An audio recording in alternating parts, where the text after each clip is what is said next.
Up with KREM begins now.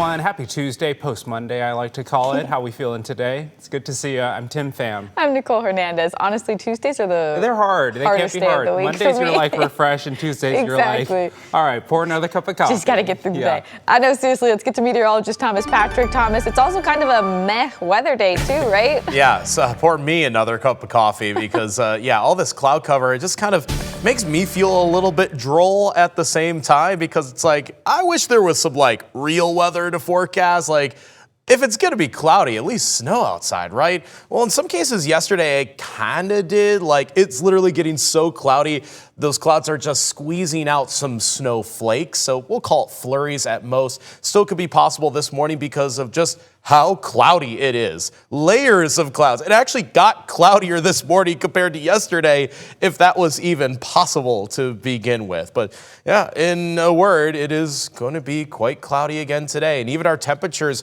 have failed to move like at all. Even yesterday, the low was 27, the high was 28. And so far, the low temperature has been 26 degrees this morning. So that cloud cover just keeps everything just locked in place. And it does appear to be the case again today. I'm a little bit more optimistic to eke out a little bit of sunshine in the afternoon, but we'll even see if that's going to hold true today.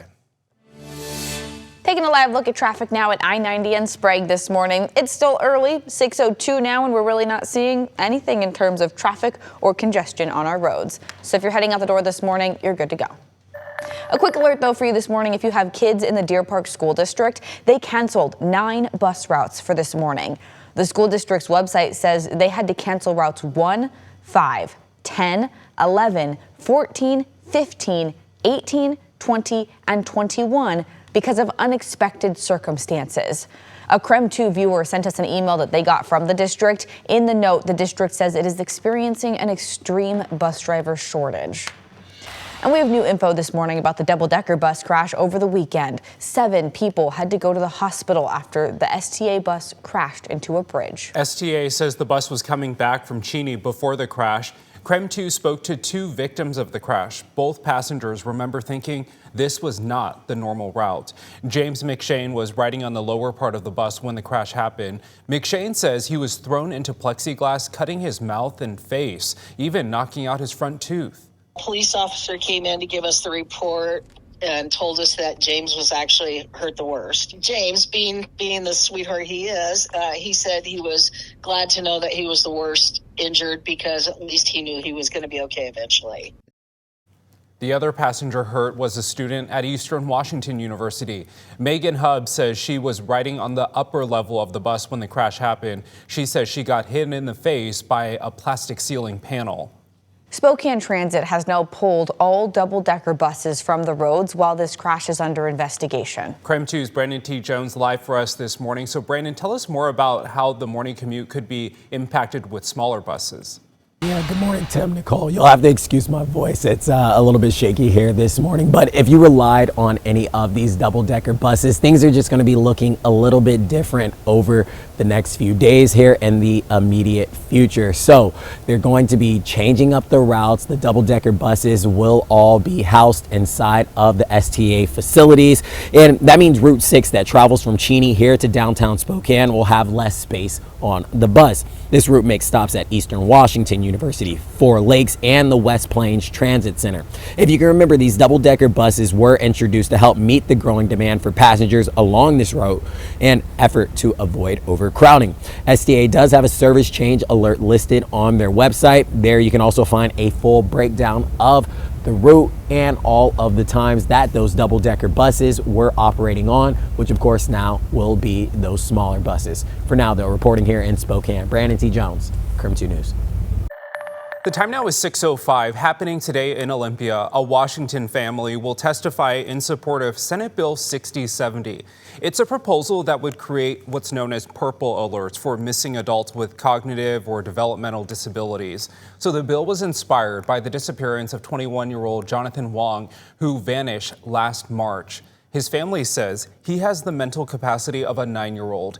Here in Washington state, adults with autism who go missing are eligible for an endangered missing persons advisory. Officers issued this advisory on day 5 of Wong's disappearance. Despite our family sharing that he wouldn't be able to get home, with the purple alert, it would be, really, really clear who it applies to and who it doesn't. The bill hopes to make purple alerts as widely identifiable to the public and police as an Amber Alert is. It would also allow police to issue search warrants for evidence. Lawmakers are set to hear the bill at 8 o'clock this morning. The Spokane County Sheriff's Office arrested a man who tried to rob a business on Sunday. The man they arrested is 48-year-old Lawrence D. Jones, and he has been arrested more than 50 other times. He has both misdemeanor and felony convictions on his record. SCSO says a sergeant showed up and saw Jones trying to break into the business through an alleyway window. They later booked him into the Spokane County Jail for second-degree burglary, third-degree malicious mischief, and obstructing. A story parents need to hear this morning. As the world is becoming more digital, there is a free website for families to monitor what their kids are watching. It's called Go Caboodle. Parents create an account and set one up for their child. Then parents have control of what their kids are watching. You can have learn your ABCs or learn to draw or sports content or dinosaur content or whatever it is, knowing that within the child's app, they can't wander off and go to anything else other than what you've approved in. Experts say screen time can have a positive effect on kids when they are viewing high-quality educational content. Take a look at this crazy video from Michigan yesterday. They've been dealing with some pretty bad winter driving conditions, and there was a more than 100-car pileup on the highway. Crazy how many cars there. This was in Zeeland Township, just south of Grand Rapids. Law enforcement say after all of this, thankfully nobody died, but at least 10 people were hurt. Yeah, really nasty weather in the Midwest from this week. Wind chills down to around -10, -20 recently, and a bit of lake effect snow, as you saw there, doesn't help coming off of Lake Michigan.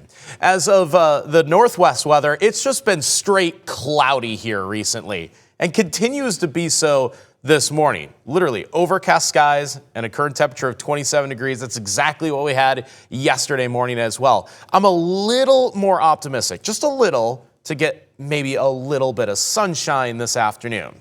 I'm not going to hold my breath for it, but if we do, we should at least crack 30 degrees today, unlike yesterday. Long-term outlook does trend a little bit warmer than average, but not by much. I'll show you the weather patterns that are going to keep things, honestly, more dry than not for the next several days, especially for the inland Northwest. Some exciting news. Spokane's 5th annual Lunar New Year celebration is happening next month. So mark your calendars for Saturday, February 14th, Valentine's Day also.